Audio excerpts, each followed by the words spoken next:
Hello बच्चों, welcome in the math universe. I hope आप सब बहुत अच्छे होंगे और अपने आप को बोर्ड एग्जाम के लिए बेहतरीन ढंग से तैयार कर रहे होंगे। हम लोग यहाँ डिस्कस कर रहे थे एनसीईआरटी का chapter 3 pair of linear equation in two variable. इस वीडियो में हम एक्सरसाइज 3.2 में क्वेश्चन नंबर 3 में जो भी वर्ड प्रॉब्लम है पार्ट फर्स्ट, सेकंड और थर्ड में, इन्हें हम डिटेल में डिस्कस करेंगे। अगर आपको ऐसा लगता है कि आप पेयर ऑफ लीनियर इक्वेशंस के वर्ड प्रॉब्लम को नहीं सॉल्व कर सकते तो ये वीडियो आपके लिए है। इस वीडियो को देखने के बाद आप पेयर ऑफ लीनियर इक्वेशन के वर्ड प्रॉब्लम को ना कि सॉल्व कर सकेंगे बल्कि दूसरे को समझा भी सकेंगे। तो आइए डिटेल में डिस्कस करते हैं एक्सरसाइज 3.2 का क्वेश्चन नंबर 3। क्वेश्चन नंबर 3 का फर्स्ट पार्ट है the difference between two numbers is 26 and one number is 3 times the other, find them। अब यहाँ पे हमें क्या करना है, यहाँ पे हमें वर्ड प्रॉब्लम पढ़ के पहले pair of linear equation in two variable form करना है। उसके बाद जो हमें pair of linear equation in two variable आएगा उसे हमें बाय सब्स्टिट्यूशन मेथड सॉल्व करना है। कौन सा मेथड से? By substitution method. यहाँ पे लिखा हुआ है हमें सॉल्व करना है बाय सब्स्टिट्यूशन मेथड। ओके, तो सबसे पहले हम यहाँ पे फॉर्म करते हैं पेयर ऑफ लीनियर इक्वेशन। यहाँ पे क्या दिया हुआ है, the difference between two numbers is 26। मतलब कोई दो नंबर है उनका डिफरेंस है 26 and one number is 3 times to the other, और जो एक नंबर है वो दूसरे नंबर का 3 टाइम्स है। तो यहाँ पे दो नंबर होंगे, एक बड़ा नंबर होगा एक छोटा नंबर होगा, और जो बड़ा नंबर है उसका छोटे वाले से डिफरेंस ही तो 26 होगा। हम छोटे वाले से बड़े वाले का डिफरेंस 26 नहीं कह सकते, क्योंकि अगर छोटे से बड़े को माइनस करते तो हमें पता है जो भी वैल्यू आती है वो माइनस में आती है, लेकिन यहाँ पे जो वैल्यू हमें दी हुई है वो पॉजिटिव दी हुई है, इसलिए हम हमेशा बड़े वाले नंबर से छोटे वाले नंबर को माइनस करेंगे। तो यहाँ पे हम सबसे पहले सपोज करेंगे, सपोज बिगर नंबर, जो बिगर नंबर है हमारा वो कितना है x, एंड स्मॉलर नंबर जो है वो y। ओके, हमारा जो बड़ा वाला नंबर है वो x और छोटा वाला जो नंबर है वो y है। ओके, अब यहाँ पे हमें इनका डिफरेंस कितना दिया हुआ है 26, मतलब x माइनस वाई जो है वो कितना है 26 है। ये हमारी इक्वेशन फर्स्ट हो गई। ओके, अब सेकेंड लाइन में बोला है one number is 3 time to the other, मतलब जो बड़ा वाला नंबर है वो छोटे वाले नंबर का ही तो 3 टाइम होगा, छोटा नंबर बड़े वाले नंबर का 3 टाइम तो हो नहीं सकता है। जो बड़ा वाला नंबर है x वो छोटे वाले नंबर का 3 टाइम है, मतलब x इज इक्वल टू जो है वो 3y है। ओके, तो यहां से इक्वेशन बन जाएगी x minus 3y is equal to 0। ये हो गई हमारी इक्वेशन सेकेंड। अब हम क्या करेंगे, सब्स्टिट्यूशन मेथड में क्या होता है, इक्वेशन फर्स्ट से हम x की वैल्यू y के फॉर्म में निकालते हैं और सेकंड में पुट कर देते हैं। तो फ्रॉम इक्वेशन फर्स्ट है हमारी x minus y is equal to 26। तो x इज इक्वल टू हो जाएगा 26 प्लस वाई। ओके, यहाँ पे x की वैल्यू y के फॉर्म में आ गई। अब हम क्या करेंगे, putting the value of x in equation second. हम इक्वेशन सेकंड में क्या करेंगे, जो x की वैल्यू आई है y के फॉर्म में उनको पुट करेंगे। तो इक्वेशन सेकंड है हमारी x minus 3y is equal to 0।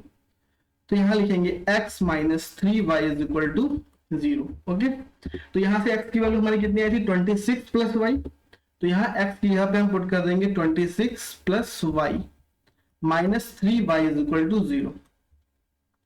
तो 26 को राइट हैंड साइड पे ले जाएंगे और y में से 3y माइनस करेंगे तो कितना आएगा, minus 2y is equal to minus 26।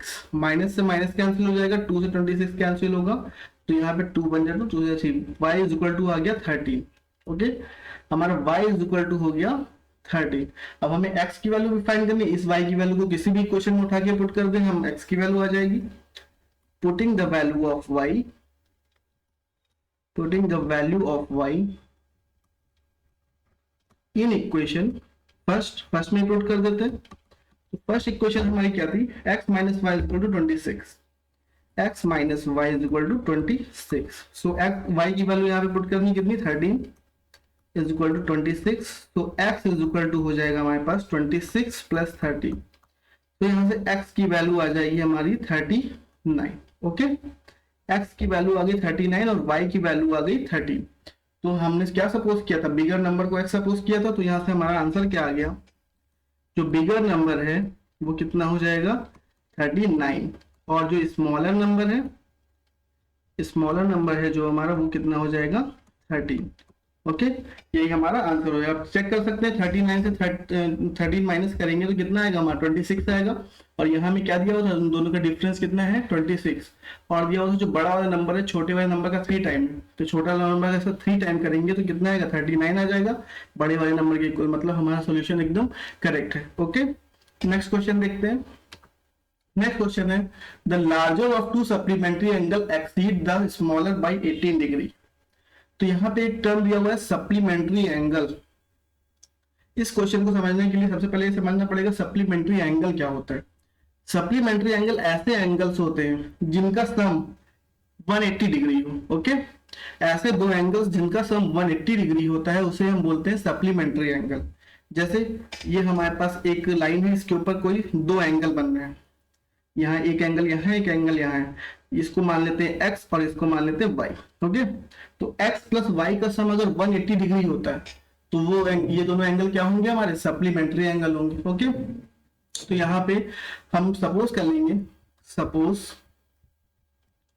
First supplementary angle, first supplementary angle, first supplementary angle कितना सपोज करेंगे x, और second supplementary angle, second supplementary angle कितना होगा y। ओके, दोनों एंगल हो गए, फर्स्ट सप्लीमेंट्री एंगल है तो सेकेंड सप्लीमेंट्री एंगल y। अब इन दोनों का सम हमारा कितना होना चाहिए 180 होना चाहिए, क्योंकि सप्लीमेंट्री एंगल की कंडीशन होती है कि जो दो एंगल होंगे उनका सम हमेशा कितना होगा 180 होगा। तो यहाँ से हमारी फर्स्ट इक्वेशन बन जाएगी x plus y is equal to 180। Okay, ये हमारी इक्वेशन हो गई फर्स्ट। अब सेकेंड इक्वेशन कैसे करेंगे, यहाँ पे जो लाइन दी हुई है यहाँ लिखा हुआ है larger of to supplementary angle exceed the smaller by 18। मतलब जो लार्जर सप्लीमेंट्री एंगल है जो x है, लार्जर सप्लीमेंट्री एंगल स्मॉलर से कितना ज्यादा है 18 ज्यादा है। तो यहाँ से इक्वेशन बन जाएगी जो लार्जर सप्लीमेंट्री एंगल है x और स्मॉलर सप्लीमेंट्री एंगल है y।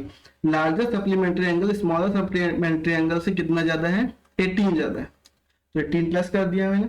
तो यहां से हो जाएगा x minus y is equal to 18। ये हमारी इक्वेशन हो गई सेकेंड। ओके, अब हम दोनों इक्वेशन फॉर्म कर ली। अब इन इक्वेशन को सब्स्टिट्यूशन मेथड से हम सॉल्व कर लेंगे। ओके, तो लिखेंगे from equation first. Equation first है हमारी x plus y is equal to 180।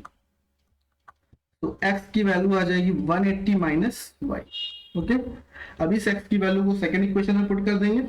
Next page ले लेते हैं, यहां लिखेंगे putting the value of x in equation second. Equation second में जो हम वैल्यू पुट करेंगे, इक्वेशन सेकेंड हमारी है क्या x minus y is equal to 18। Equation second है हमारी x minus y is equal to 18। यहाँ पे x की वैल्यू y के फॉर्म में पुट करनी है। x की वैल्यू कितनी आई 180 माइनस वाई, तो x की यहाँ पे हम यहाँ पुट कर देंगे 180 माइनस वाई और minus y is equal to 18। तो यहाँ माइनस वाई में कितना हो जाएगा minus 2y is equal to 18 minus 180 हो जाएगा। तो minus 2y is equal to 180 से 18 को माइनस करेंगे तो हमारा आएगा माइनस 162। ओके, यहाँ माइनस से माइनस कैंसिल हो जाएगा, 2 से 162 काटेंगे, 2 8 जा 16, 2 1 जा 2। सो y की वैल्यू यहाँ पे हो जाएगी हमारी 81। ओके, y की वैल्यू हो गई 81। अब हमें x फाइंड करना है, इसकी वैल्यू को किसी भी इक्वेशन में पुट कर देते हैं। Putting the value of y in equation first में पुट कर देते हैं। तो हमारी इक्वेशन फर्स्ट क्या है x plus y is equal to 180। हमारी इक्वेशन फर्स्ट थी x plus y is equal to 180 और यहां से y की वैल्यू कितनी आएगी 81। So x plus 81 is equal to 180 हो जाएगा और यहां से x is equal to 180 minus 81। तो x इज इक्वल टू कितना आएगा हमारे पास 99। Okay, x is equal to आ गया 99। तो हमारी फर्स्ट सप्लीमेंट्री एंगल क्या हो गया, फर्स्ट सप्लीमेंट्री एंगल जो है हमारा वो हो गया 99 क्योंकि हमने x सपोज किया था। और सेकेंड सप्लीमेंट्री एंगल कितना आ गया 81। ओके, तो यहाँ दोनों सप्लीमेंट्री एंगल आ गए, इनका सम हमेशा क्या होगा 180 होगा, और जो फर्स्ट सप्लीमेंट्री एंगल है वो 99 है और सेकंड सप्लीमेंट्री एंगल है वो 81 है। यहाँ पे डिग्री लगा देते हैं, यहाँ पे सपोज करते टाइम भी यहाँ पे डिग्री लगा देंगे, क्योंकि एक्स डिग्री और y degree. Okay, next question देखते हैं। नेक्स्ट क्वेश्चन है the coach of a cricket team by 7 bat and 6 ball. एक क्रिकेट टीम के कोच ने 7 बैट्स खरीदे और 6 बॉल्स खरीदी, और टोटल उसने कितने रुपए दिए 3800 रुपए दिए। ओके, फिर बाद में उसने 3 बैट खरीदे और 5 बॉल्स खरीदी। ओके, अब उसने कितने रुपए दिए 1750 रुपए दिए। तो find the cost of each bat and each ball. तो यहाँ पे जो पूछा हुआ है इन्हीं को सपोज कर लेते हैं। सबसे पहले यहाँ सपोज करेंगे कॉस्ट ऑफ ईच बैट, एक बैट का कॉस्ट कितना है, सपोज कर लिया मैंने एक्स रुपीज। ओके, कितना है एक्स रुपीज, और कॉस्ट ऑफ ईच बॉल, एक बॉल का कॉस्ट कितना है वाई रुपीज। ओके, हमने एक बैट का कॉस्ट सपोज कर लिया एक्स और एक बॉल का कॉस्ट सपोज कर लिया वाई। अब यहाँ पे बोला है 7 बैट्स और 6 बॉल का कॉस्ट कितना है 3800। मतलब अगर एक बैट एक्स रुपए का है तो 7 बैट कितने का होगा 7x का ही होगा। जैसे एक टॉफी 5 रुपए की है तो 10 टॉफी कितने की होगी 5 इंटू 10 50 रुपीज की होगी, है ना। ऐसे ही एक बैट अगर एक्स रुपए का है तो 7 बैट कितने के होंगे 7x रुपए के होंगे। ओके, फिर ऐसे ही एक बॉल अगर वाई रुपए की है तो 6 बॉल कितने रुपए की होगी 6y रुपए की होगी, और इन दोनों को ऐड करने पर टोटल उसने कितने रुपए दिए हुए हैं 3800 रुपए दिए। तो यहाँ पे इससे इक्वेशन हमारी हो गई है फर्स्ट। ओके, अब सेकंड कंडीशन क्या है, उसने जब 3 बैट खरीदा, एक बैट एक्स रुपए का तो 3 बैट कितने के होंगे 3x रुपए के होंगे, और 5 बॉल्स खरीदी, एक बॉल वाई रुपए की है तो 5 बॉल 5y रुपए की हो गई, और टोटल इसने कितने रुपए दिया 1750 रुपीज दिया। ओके, ये इक्वेशन हमारी सेकंड हो गई। अब इन्हें हम बाय सब्स्टिट्यूशन मेथड सॉल्व कर लेंगे। From equation first, equation first है हमारी 7x plus 6y is equal to 3800। तो यहां से जब x की वैल्यू निकालेंगे तो 7x is equal to 3800 minus 6y हो जाएगा, और x इज इक्वल टू हो जाएगा 3800 माइनस 6y अपॉन 7। ओके, सो यहां से x की वैल्यू y के फॉर्म में आ गई। अब इस वैल्यू को हम इक्वेशन सेकेंड में पुट कर देंगे। ओके, आइए नेक्स्ट पेज पे कर लेते हैं। Putting the value of x, putting the value of x in equation second. Okay, second में पुट करेंगे। सेकेंड इक्वेशन है हमारी 3x plus 5y is equal to 1750। 3x plus 5y is equal to 1750। Okay, तो यहां से क्या करेंगे x की वैल्यू कितनी आई है 3800 minus 6y upon 7। 3800 minus 6y upon 7 plus 5y is equal to 1750 हो जाएगा। यहाँ अपॉन 1 करेंगे, एलसीएम लेंगे तो 7 एलसीएम होगा दोनों का, और 3 का जब इससे मल्टीप्लाई करेंगे यहाँ पे 0 आएगा। 8 3 24 का 4 2 कैरी हो गया, 3 3 9 और 2 11 11400 माइनस 6 3 18y हो गया। ओके, और फिर इसके आगे इंक्रीज करेंगे क्योंकि 5 का 7 से मल्टीप्लाई भी होगा, तो जब 5 का 7 से मल्टीप्लाई होगा तो 7 5 जा 35y हो जाएगा is equal to 1750 upon 1। Okay, अब क्रॉस मल्टीप्लाई हो जाएगा तो यहाँ आएगा हमारे पास 11400 माइनस 18y प्लस 35y, ये कितना हो जाएगा हमारा हो जाएगा ये प्लस 17y।